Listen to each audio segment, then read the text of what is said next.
Senator Robin Padilla is calling for the withdrawal of the U.S. Navy's presence in the West Philippine Sea. According to him, their military presence may be perceived as overly aggressive by China, which has its Coast Guard patrolling the disputed territory. Kai Vilan reports. Sir, sagutin niyo po.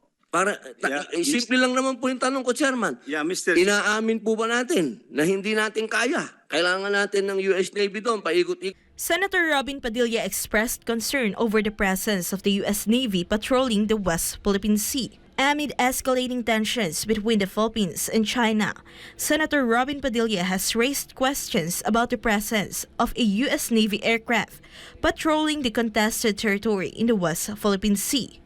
During a Senate hearing in the National Defense Budget, the agency admitted to the presence of Poseidon aircraft from the U.S. Navy. Padilla argued that it would be appropriate to match the Philippine Coast Guard with China's Coast Guard, which also patrols the West Philippine Sea. However, he emphasized that military force should only be deployed during the times of war.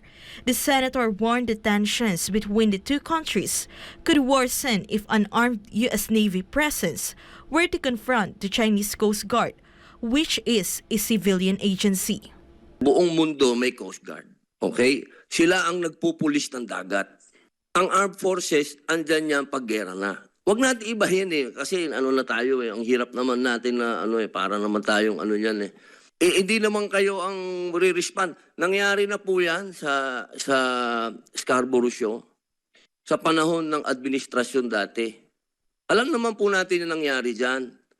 Nung naglabas kayo ng gray ship, naglabas na rin ng gray ship ang China, kaya nga nagkaroon ng standoff dyan Turkol, in recent days, a successful resupply mission was conducted for the BRP Sierra Madre stationed in the West Philippine Sea.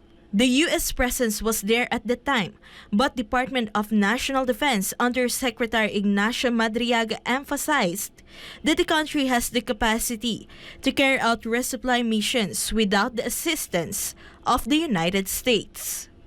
Yung presensya po ng Amerikano doon is tulong lang po yun sa maritime domain awareness at parang may eye in the sky na nanunood ng buong pangyayari. Sir, wala po tayong inaamin at hindi po tayo aamin na hindi natin kaya ang trabaho. Medyo kaya may Amerikano o sinong ibang bansa po, kaya po ng Philippine Navy, kaya ng Philippine Coast Guard po yan. Hindi po tayo susuko dyan. Senator Padilla's concerns are supported by Senator Ronald Bato de la Rosa.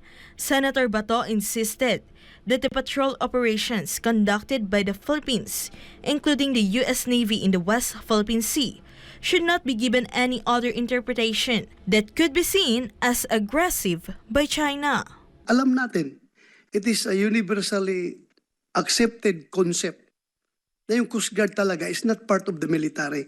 Kasi mahirap kung magbigay tayo ng gray area for them to misinterpret, overinterpret, or underinterpret. Baka mamaya, dyan magsimula yung problema natin. Kaya ang gusto ko lamang pong idiin, okay, kaibigan natin ng nandyan sila, maraming salamat, pero wag naman po tayo ibala. In the end, Senator Padilla called for an increased budget for the Coast Guard to reduce its dependence on foreign assistance. For God and my beloved country, the Philippines, Kai Vilan, SMNI News. The impacts of climate change are now inevitable as the world has reached the point of no return. That's why Pastor Apollo Sikibuloy is calling for unity to address this issue. Kai Vilan for this news. Pastor Apollo Sikibuloy declared that we have now reached the point of no return regarding climate change. This follows extensive flooding that occurred in Libya, resulting in the loss of thousands of lives. Recently, a 7-magnitude earthquake struck Morocco, where approximately 3,000 people died. Because of these events, the good pastor has called on all nations to unite to reduce carbon dioxide emissions and fossil fuel consumption. Ang ibig sabihin nito, we have crossed the point of no return when it comes to climate change.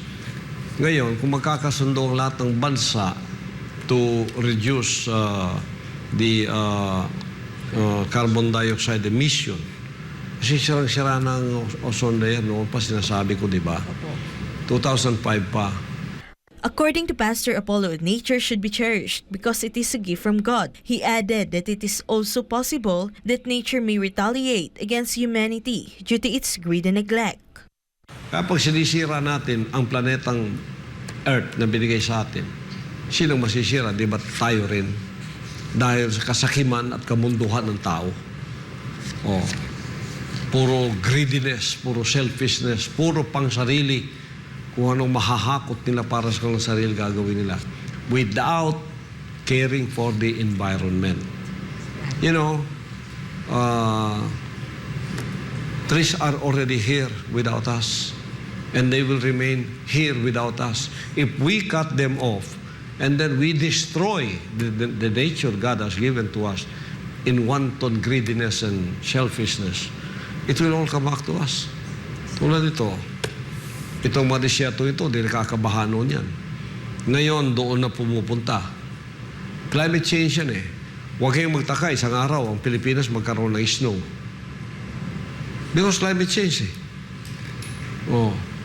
Sa Amerika ngayon, they are suffering 120, 130 degrees heat.